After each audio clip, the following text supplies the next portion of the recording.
Hey guys, and welcome to How to Gastro. So in today's video, we'll be exploring what is a vitamin B12 blood test. So let's get started. So before we get into the specifics of the blood vitamin B12 test, let's talk a little bit about what you can expect when your doctor orders this test for you. So a vitamin B12 blood test is done with the taking of a simple blood sample. So here, a needle is used to draw blood from a vein in your arm into a serum separator or SST gold top blood tube. The collected blood is then sent to a laboratory where it is analyzed and resulted.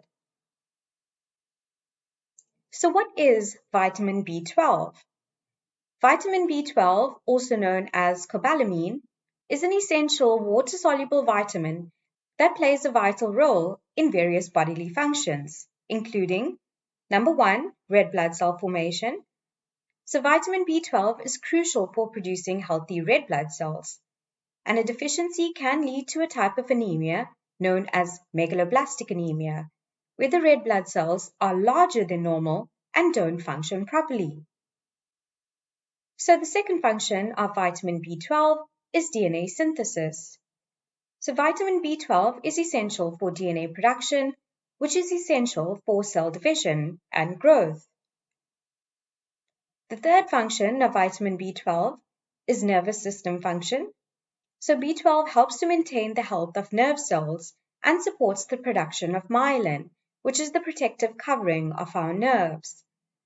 This means that a deficiency in B12 can lead to neurological issues such as numbness, tingling, and even memory problems in the body. The fourth function of vitamin B12 is energy production.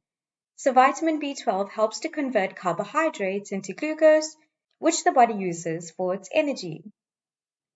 So now that we know why vitamin B12 is so important, let's explore the vitamin B12 blood test a bit further. So what is a vitamin B12 blood test? A vitamin B12 blood test measures the levels of vitamin B12 in your blood. And what are the normal ranges of the vitamin B12 blood test? So in a normal healthy adult, we have 190 to 950 picograms per microliter. In cases of borderline deficiencies, we will have values ranging from 200 to 300 picograms per milliliter of blood. And in cases of deficiency, we will have levels below 200 picograms per milliliter of blood. So this is what the normal ranges of vitamin B12 look like. So why do doctors request a vitamin B12 blood test? So doctors order a vitamin B12 blood test for several important reasons related to diagnosing, monitoring, and managing various health conditions. So number 1, we have diagnosing a vitamin B12 deficiency.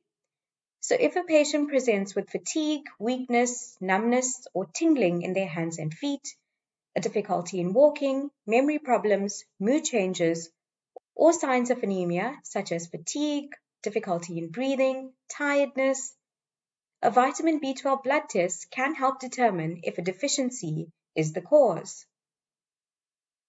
So the second reason doctors order this test is the monitoring of chronic conditions. So in individuals with pernicious anemia, which is an autoimmune condition that prevents the absorption of vitamin B12, regular testing is necessary to monitor and manage the patient's vitamin B12 levels. The third reason a doctor might request this test. So for patients with conditions like Crohn's disease, celiac disease, or those experiencing an absorption disorder, for example, after a recent gastric surgery, a vitamin B12 blood test helps to ensure that they are absorbing enough of the vitamin to prevent any deficiencies from forming in their body. So moving along with reasons, the fourth reasons doctors may request this test is to evaluate neuropathy. So nerve damage or neuropathy can result from long-term B12 deficiencies. So if a patient has unexplained neurological symptoms, a doctor might order this test to check for B12 levels. The fifth reasons doctor may order this test is to assess anemia. So this is in cases of macrocytic anemias, and this is a type of anemia that is characterized by larger than normal red blood cells and can be caused by vitamin B12 deficiency. So here, a B12 test helps to determine the specific cause of anemia. At number 6, doctors may request this test as part of a routine health screening. So this makes up part of the general checkup and routine blood work, especially in older adults or those with known risk factors. So here, a B12 test might be included to ensure levels are within normal ranges. And the final reason a doctor might request a vitamin B12 test is to monitor B12 supplementation effectiveness of treatment. So for patients who are taking B12 supplements or receiving B12 injections, regular testing may be ordered to monitor for the effectiveness of treatment and to adjust doses if necessary. So what are the causes for abnormally low vitamin B12 levels in the blood? At number 1, we have dietary insufficiency. So a diet lacking in animal products, for example, strict vegetarian or vegan diets, can lead to low B12 levels, as the vitamin is primarily found in meat, dairy, and eggs.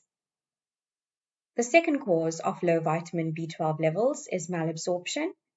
So conditions that affect the digestive system, such as celiac disease, Crohn's disease, or pernicious anemia, can impair the absorption of vitamin B12, leading to low vitamin B12 levels. At number 3, we have medications. So certain medications, such as Metformin, which is used to treat diabetes, or proton pump inhibitors or H2 receptor blockers, which is used to treat acid reflux and heartburn, can interfere with B12 absorption, leading to low vitamin B12 levels in the blood. At number 4, we have aging. So as people age, their ability to absorb B12 decreases due to reduced stomach acid production, which is necessary for B12 absorption. So this in turn, as one ages, they might start to develop low vitamin B12 levels. And at number 5, we have surgical procedures. So surgeries that remove parts of the stomach or intestines, like gastric bypass surgery, can reduce the body's ability to absorb B12, leading to low blood vitamin B12 levels. So now that we've covered all the causes of low vitamin B12 levels, let's explore the causes for high vitamin B12 levels. So what causes abnormally high blood vitamin B12 levels? Coming in at number 1, we have supplementation. So excessive intake of vitamin B12 through supplements or through fortified foods like breakfast cereals, tofu, and almond milk can lead to high levels of vitamin B12. So this is usually harmless and doesn't require intervention unless it's extreme. At number 2, we have liver disease. So conditions such as hepatitis, liver cirrhosis, or liver cancer can cause vitamin B12 levels to rise.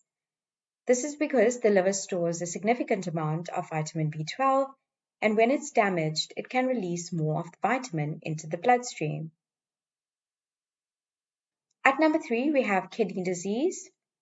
So since our kidneys are responsible for filtering and excreting the excess B12, and impaired kidney functions, such as in cases of end-stage renal disease, patients undergoing dialysis, for poor kidney function, or patients with kidney cancer, this can lead to an accumulation of B12 in the blood, leading to high vitamin B12 levels showing up on a blood test. At number 4, we have blood disorders. So certain blood disorders such as leukemia, polycythemia vera, or myeloproliferative disorders can increase B12 levels due to an overproduction of blood cells. At number 5, we have Hyper-eosinophilic Syndrome, and this is a rare condition that is characterized by an overproduction of eosinophils, which is a type of white blood cell, which can be associated with elevated B12 levels in the blood as well. And finally, at number 6, we have bacterial overgrowth. So in cases of small intestine bacterial overgrowth, which is a condition known as SBIO, or other gastrointestinal issues, bacteria can produce B12, leading to higher levels in the bloodstream. So as we have just seen, a vitamin B12 test is a valuable tool for diagnosing deficiency, monitoring treatment, and assessing the overall health of the patient, particularly in those who are at risk of deficiency or those who may be experiencing symptoms that may be related to low vitamin B12 levels. And that brings us to the end of this video. So thank you guys so much for watching. I hope you found this video very informative and helpful. Please make sure to like, comment, subscribe, and share this video with some of your friends in the medical community. Take care and have a wonderful day further. Bye for now.